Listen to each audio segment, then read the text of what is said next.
Hi friends, welcome to my channel Mamata's recipes. ఇవాల్టి video వచ్చేసి పూరీ కర్రీని ఏ విధంగా తయారు చేసుకోవాలో చూద్దాము. ముందుగా 2 పొటాటోస్ని తీసుకొని వాటర్ పోసుకొని మెత్తగా ఉడికించుకొని పైన ఉన్న తొక్క తీసేసుకోవాలి. ఈ విధంగా తొక్క తీసుకొని మెత్తగా మ్యాష్ చేసుకొని పక్కకు పెట్టుకోండి. తర్వాత స్టవ్ మీద ప్యాన్ పెట్టుకొని అందులో 1.5 టేబుల్ స్పూన్ ఆయిల్ని యాడ్ చేసుకోండి. ఆయిల్ హీట్ అయ్యాక అందులో 1 టీ స్పూన్ ఆవాలు అలాగే 1 టీ స్పూన్ జీలకర్రని యాడ్ చేసుకోండి. తర్వాత ఇందులో 1 టీ స్పూన్ శనగపప్పు అలాగే 1 టీ స్పూన్ మినపప్పును కూడా యాడ్ చేసుకొని కొద్దిగా ఫ్రై చేసుకోండి. తర్వాత ఇందులో కట్ చేసుకున్న 4 పచ్చిమిర్చీలను యాడ్ చేసుకొని అలాగే 1 ఇంచ్ అల్లం ముక్కని సన్నగా కట్ చేసుకొని యాడ్ చేసుకోండి. తర్వాత కొద్దిగా కరివేపాకును కూడా వేసుకొని వీటన్నింటిని ఫ్రై చేసుకోండి. ఇవి కొద్దిగా వేగిన తర్వాత ఇందులో ఉల్లిపాయ ముక్కల్ని యాడ్ చేసుకోండి. నేను 2 పెద్ద ఉల్లిపాయలను తీసుకొని కట్ చేసి యాడ్ చేసుకున్నాను. వీటిని 1 నిమిషం పాటు ఫ్రై చేసుకోండి. ఉల్లిపాయలను మరీ ఎక్కువగా కుక్ చేసుకోకూడదు. కొద్దిగా వేగిన తర్వాత ఇందులో రుచికి సరిపడే అంత సాల్ట్ని యాడ్ చేసుకోండి. తర్వాత కొద్దిగా పసుపును కూడా యాడ్ చేసుకొని ఒకసారి అంతా మిక్స్ అయ్యేటట్టు కలుపుకోండి.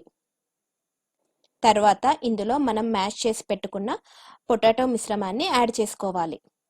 ఈ విధంగా పొటాటో మిశ్రమాన్ని వేసుకొని అంతా మిక్స్ అయ్యేటట్టు కలుపుకొని ఒక 2 నిమిషాల పాటు ఫ్రై చేసుకోవాలి. తర్వాత అంతా కలుపుకొని ఇందులోకి 2 టేబుల్ స్పూన్ల శనగపిండిని తీసుకొని అందులో కొద్దిగా వాటర్ని వేసుకొని ఉండలు లేకుండా బాగా కలుపుకోండి. ఇది మరీ తిక్కుగా ఉండకూడదు, లిక్విడ్ ఫామ్లో ఉంటే సరిపోతుంది. ఈ విధంగా కలుపుకొని శనగపిండిని వాటర్ని ఇందులోకి యాడ్ చేసుకొని ఒకసారి అంతా మిక్స్ అయ్యేటట్టు బాగా కలుపుకోండి.